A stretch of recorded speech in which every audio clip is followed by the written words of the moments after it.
Hey, good morning to those of you out there on the West Coast, out there in Portland, Oregon, and Washington, California, way out there in Hawaii. I'm glad you're able to join us. Good afternoon to those of you here on the East Coast with me.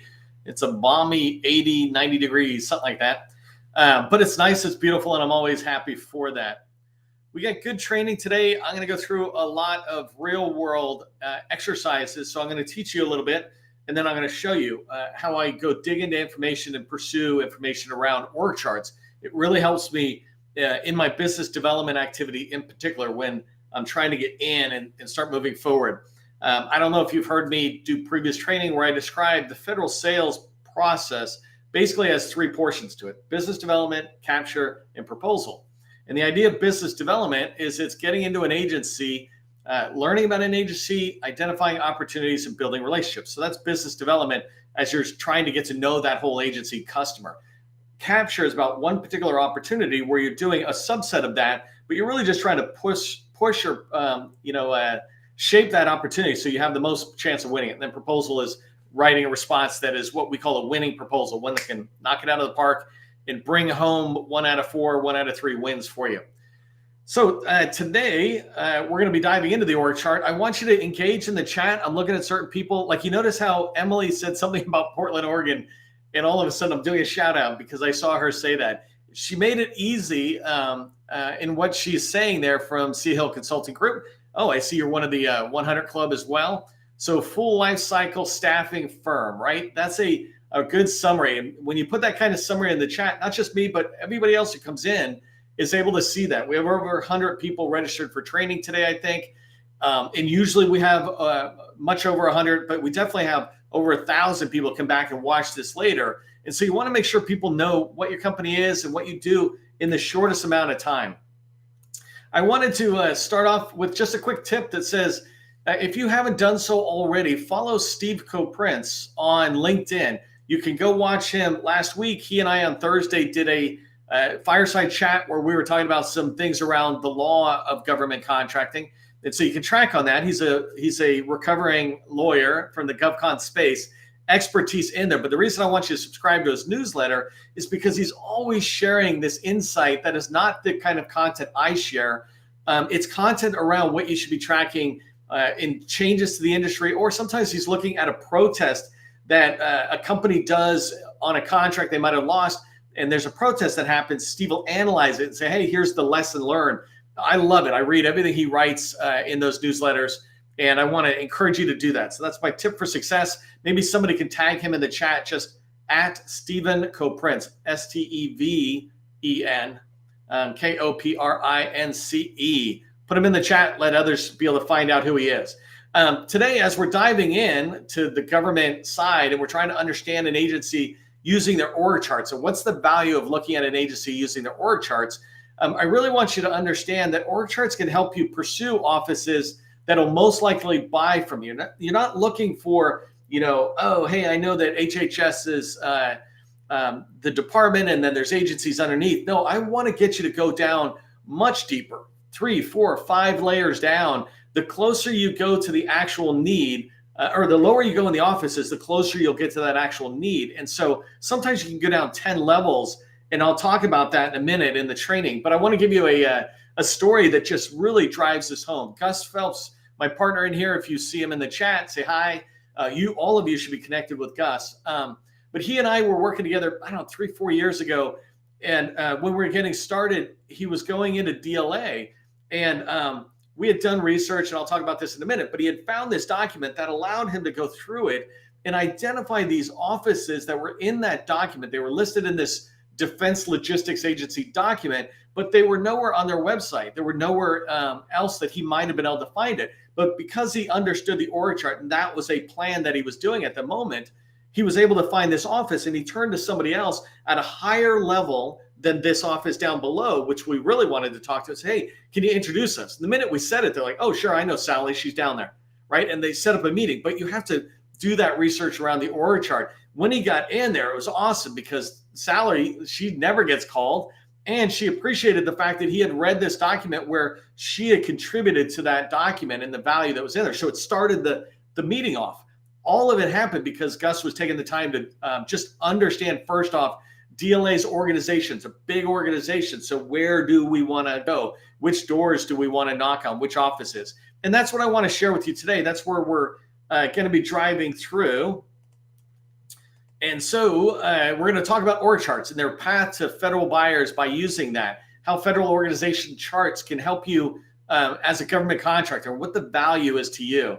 I'm going to break down today's training into a little bit of slides and a lot of bit of showing you org charts. So the first thing I want to do is just talk to you about where do org charts fit in to the 7-step process for federal revenue success. I teach this 7-step process instead of a really complicated process, a simple process, and I want us to level set.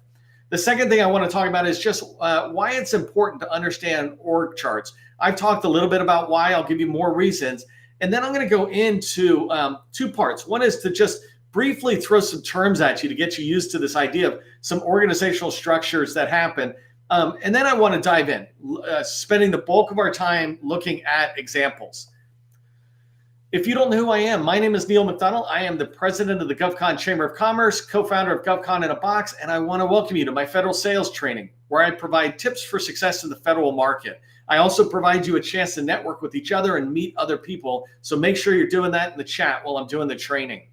I spent 20 years as a small business owner in the federal market, and since 2018, I've been teaching people like you that government contracting is not a secret, it's just a process. When we follow a process A to Z, we have repeatable, predictable results. And that's what I want for you. It's why I do this training day in and day out, right? And I never get tired of it. I've done well over 500, but 500 just in the last two years, a little bit longer than 2 years. And so we come back all the time because we like doing this and we like helping you. And I remember what it was like to be a small business owner, government contractor.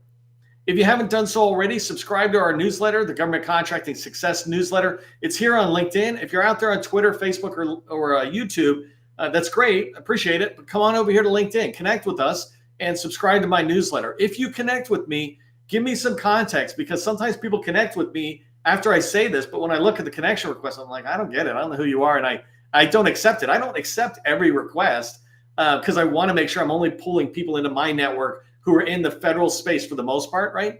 But you could be brand new and have 2 followers, and I'm totally okay connecting with you as long as you give me reference and say, hey, I was in your training. I'm like, oh, okay, now I get it. And I just am one of your first connections, and that's totally cool. The next thing is I want you to subscribe to or sign up for the training. Tomorrow's training is follow the money using FPDS. So the Federal Procurement Data System data system. Anyways, that's the training tomorrow. I'm going to be going into a deep dive of using that tool. And we've got well over 100 people registered for that. I think 150 people. So not only is it good training, it's a good network for you to meet, 3, 4, 5 new people. But register for that training. If you registered for today, thank you very much. I really appreciate that. Congratulations to the newest members of the 100 Club. GovCon in a Box is our SaaS platform. In there, one of the tools we provide is a federal visibility score. And so there's 360,000 small business government contractors inside of DSBS and SAM. Of those, only 56 of them are in the 100 Club. Trusted Consulting Solutions with Rich, Elasticity with Nick, Star Mark Solutions with Kevin, and I think it's RE Partner Solutions. Jimmy, you got to tell me. But one of my favorite ones about this, just a quick story, is Jimmy was reaching out to us, I think this morning or yesterday, and it's like, hey, I'm trying to get to 100, but this thing's blocking me. And Alex on the team wrote back and responded to him, said, oh, try this. And I noticed Jimmy hit the 100 Club this morning, so I was really excited about that. But these folks, these 4 people just joined in the last 24 hours, and they're joining a good group of people. So congratulations to all of you. If you're not in the 100 Club, go to govconinabox.com. It's a free tool in there for you to see the score. Plus, I give you guidance on what to do to get to 100. It's not inside of our tools. Our tools are just the guidance. You go do this in SAM and DSBS. That's where the buyers look for you. That's the score, or that's the area that we want you to be very visible.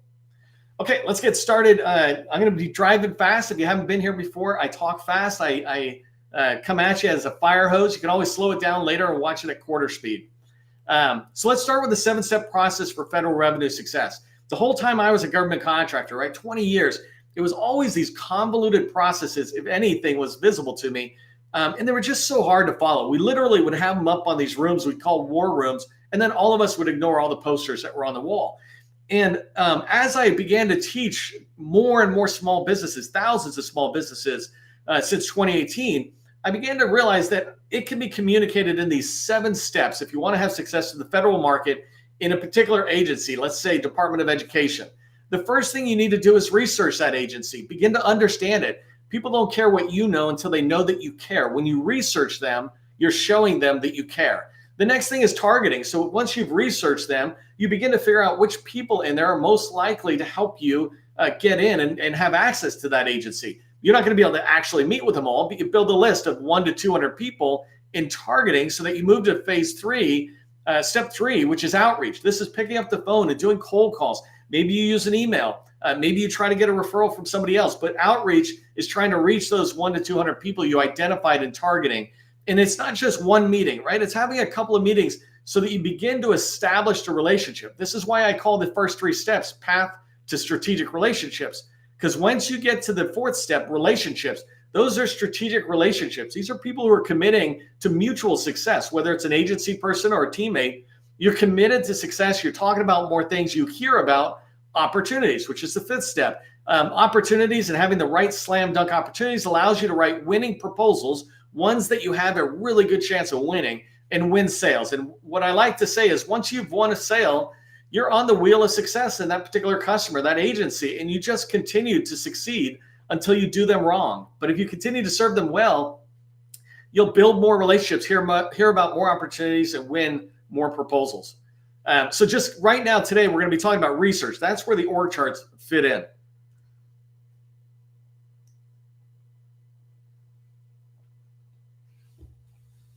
Here, I just want to share I think I got 6 bullets here on why it's important to understand an agency's organizational structure.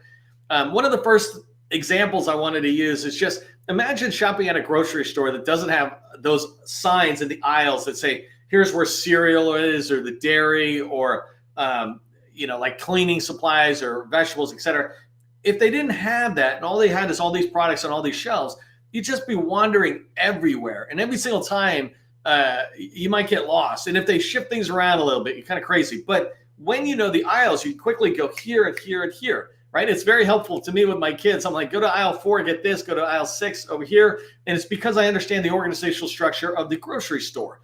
Well, when I understand the organizational structure of an agency or a customer, then I'm able to navigate that agency. So understanding the agency's org chart really makes it easy for me to navigate to the places I need to be, the bread aisle, the cereal aisle, whatever, right? And avoid the places I don't need to be, right? I'm not knocking the napkin and paper towel aisle. I just don't need that today. And it's the same thing here. There's certain offices within an agency that you don't need to waste your time having any meetings or even learning about them because it's not related to what you do. The other thing about org charts is it helps you begin to speak their language. An example is, I'll talk about this in a minute, but the Navy has multiple buying commands. And you begin to understand, okay, this is NAVFAC, NAVC, NAVAIR, NAVWAR. And those are acronyms. I'm not even going to explain what they are. You can go look at this. But when you begin to understand it, if I pick one of them, you go, oh, that's NAVC, Naval Sea Systems Command. That's where I can go talk to them about the parts that I sell, bolts and nuts that help a ship stay together. I can talk to them about building ships if I happen to sell battleships, which I'm assuming nobody here does, right? But we're speaking their language when we begin to understand their org chart. Sometimes people talk about echelon levels, which I'll talk about. Those are all just things that make it easier for you to have conversations with that potential customer. I put here another reason it's important is you understand the operational workflow or what's going on within an agency. You begin to see priorities coming from one group, let's say the chief naval officer, CNO. I can't remember if I got it right. By the way, I'm a process guy and a sales guy. I don't pretend to know the intricate details of every single agency. I couldn't possibly ever know. I don't even care, but I couldn't possibly even know if I did care, right? I care about helping on sales side. So you, though, will understand the operational workflow and understand how certain stuff goes to a combatant command in the Department of Defense, and some go over to a I don't know if it's a functional command. We'll figure it out because I got it as a show and tell. But you'll be able to understand how that agency works in there. Okay, another reason it's important to understand the org chart is that you can expand your research possibilities. When you look at an org chart, you begin to understand And you can go deeper beyond just that graphic org chart, right? You go into those offices. But when you look at an org chart and you see something, I'll show you in a minute, you're able to sit there and take that and go over to Google and say, hey, I just found this office. Let me see if I can go find people or presentations that have been done on this. And so it allows you to keep expanding your research. First, I was researching the Army. Then I saw their commands. And then I was like, oh, let me go into this command. And then I saw this. And I went here. And you're going deeper and deeper. And I'll show you an example of this related to cyber in the entire Department of Defense. Last thing is it focuses your energy. You only want to work on the things that are important. And so when you look at an organization like the Department of Veterans Affairs, maybe your world is in the Veterans Health Administration, not in the cemetery side, not in the benefits side, right? VA is organized in these three major administrations, if you will. So the cemetery, the benefits, and the health. Maybe you look at that and you, oh, health. And then when you start looking at that, you're like, oh, it's really the data analytics side. So there's things in there. But it focuses your energy down when you have a good understanding of an agency's org chart and you realize I'm seeing where I need to go. Now let me go put my energy and my team's energy there. So those are just some reasons on why it's important. Here's some common examples. I just wanted to throw it out there, right? There are departments, and think about the cabinet. If you've got the President of the United States, I don't know if you know this, by the way. So you have the judicial, legislative, and executive branch. Forget about the other two. It's the executive branch is where the bulk of what we do.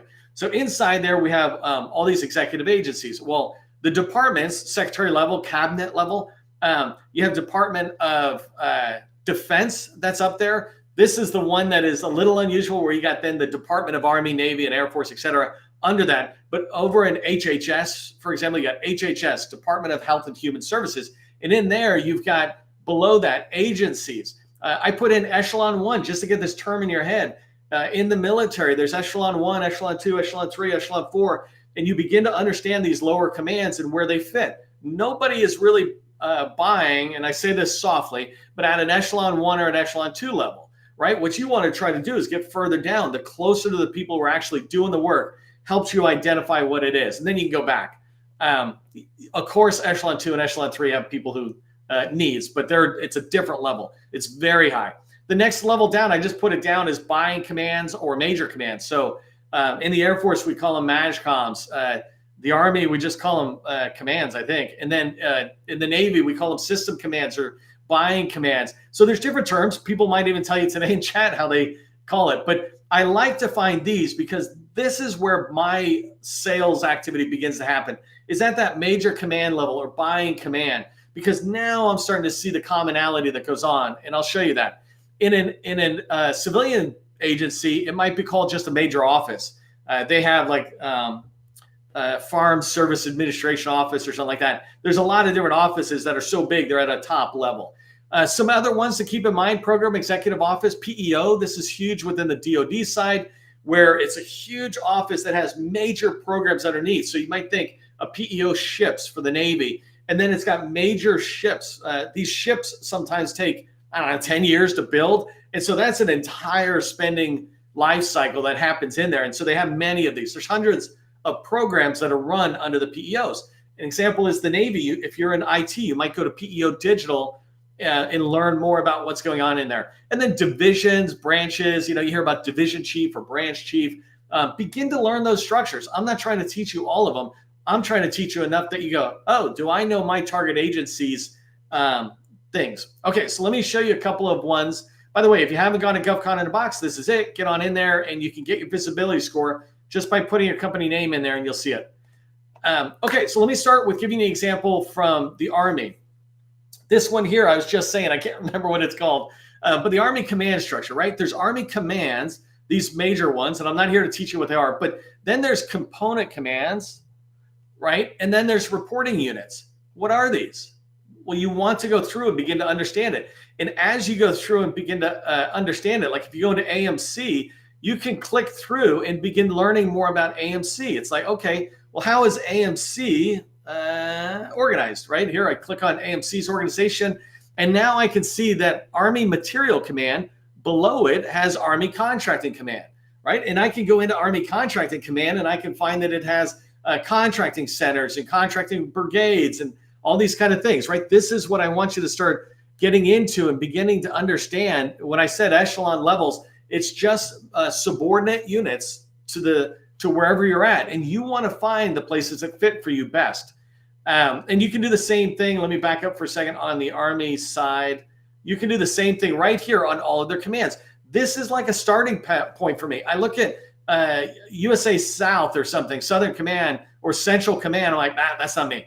Like, I can just go in there and go, I know that's not me. If I had this, I would print this and put X's over the ones I don't need to ever look at again, so that I focus my energy on FORCECOM or AMC.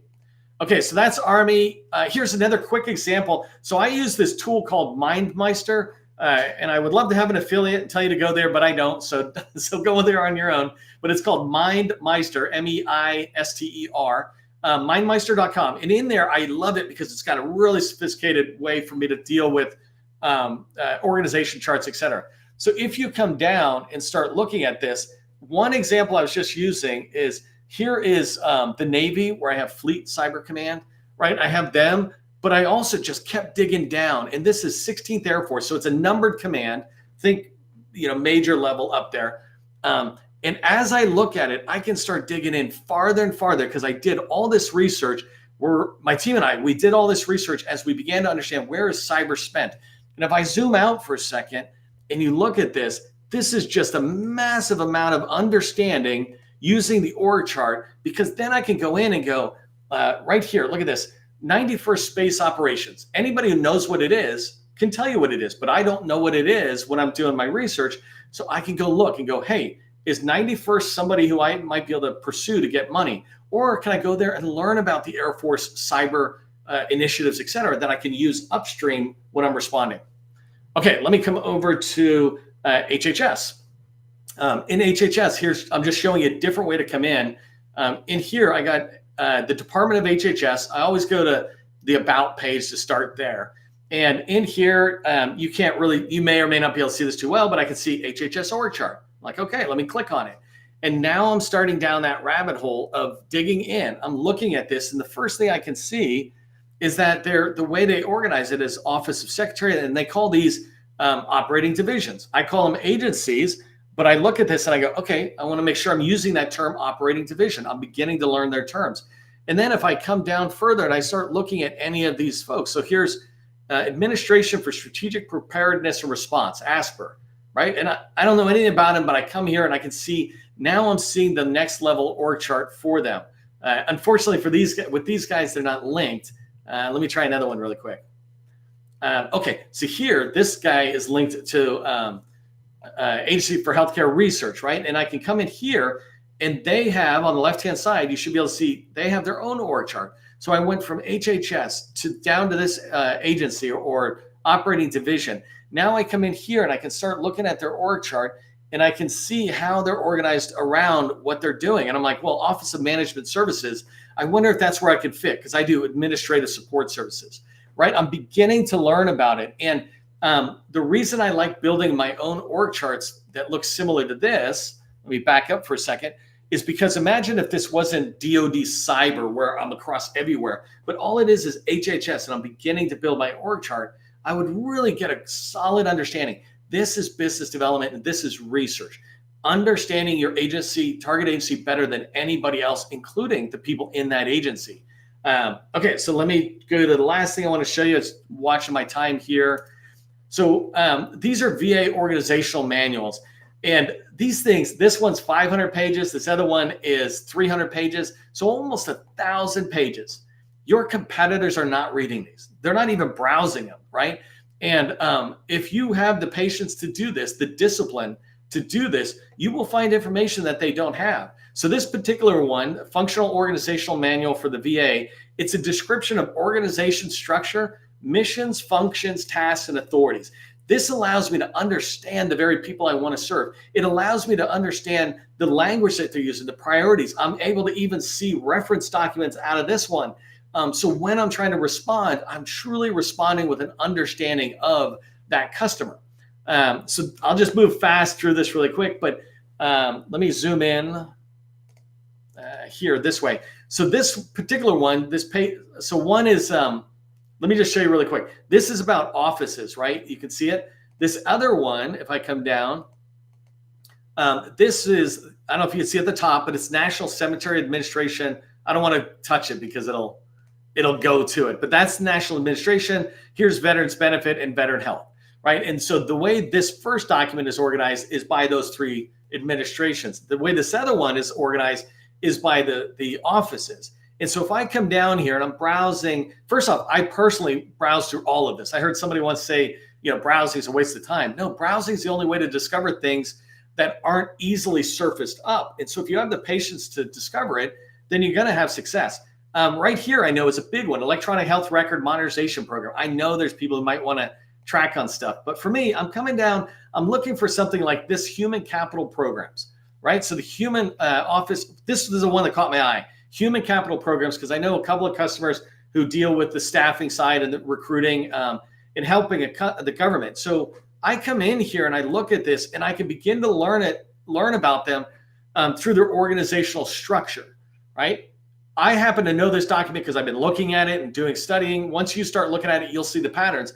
But I know right now there's an org chart somewhere up above that relates to this. And so hang on, I'm going to page up for a second just so you can see kind of how I'm doing it.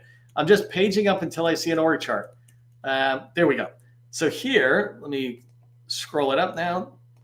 Okay, so now I'm finding this org chart. I'm like, okay, here's this org chart that allows me, I'll zoom in a little bit, allows me to begin to look at this and I begin to try to understand it. It's like, okay, so this one here is policies. I'm less interested in that. This one's programs. What kind of programs? Work-life benefit. That's for people who are already hired. I'm looking for, here's one, alternative dispute resolutions, right? We got somebody in our community, Kia, who does that kind of work. I might encourage her to go look at that and dive deeper.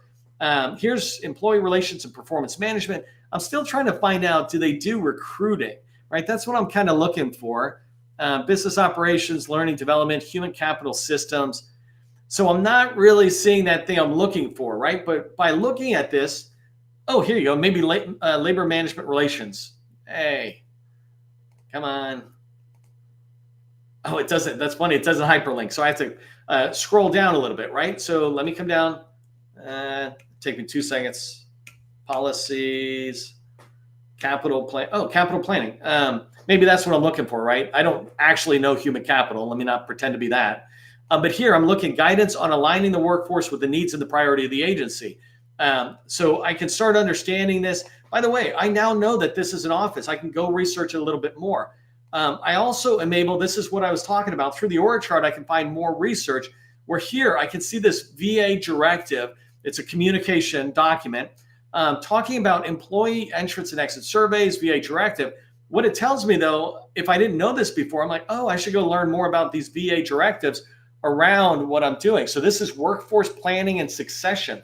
That's a big deal, right? How are people dealing with the transition of human capital or people from the service? But anyways, I can start scrolling this, and all of it started because I made this point of saying, I want to look at organizational structures for this agency. And it begins with something as simple as going right there and starting with the VA's org chart. It's like, okay, there's the org chart. Let me click down again. Let me click down again. That's what I'm hoping you understand about what needs to be done. Here's what I want you to remember from today's training. First thing is pick one agency. Don't try to know an agency in any kind of depth, more than one agency. You just won't be able to do that, and then you'll do it kind of half-baked. I was talking with a customer this morning, I think, who has got multiple people doing outreach, and so they're each going to take a different agency. They can still talk to each other and help each other with ideas, but one person is going to know this agency. One will know this, and one will know that. And so you can do the same thing. Even if you're a one-person shop, pick one agency, map out their organizational structure, and then try to find documents that align what you sell to what they need. Hopefully you found this valuable. If you did, put org chart in the chat and let me know. Org charts rock. That'd be a good one. Subscribe to the newsletter, register for training. Tomorrow's training is FPDS. Don't forget that. If you're doing over 2 million, you're interested in having our help accelerate your business, we have BD Accelerator Workshop, Business Development Accelerator Workshop. Just put workshop in the chat and I'll follow up, tell you a little bit more about that. As we move through our day, for all of us, just remember, government contracting, it is not a secret. It's just a process. I'll see you in the next training.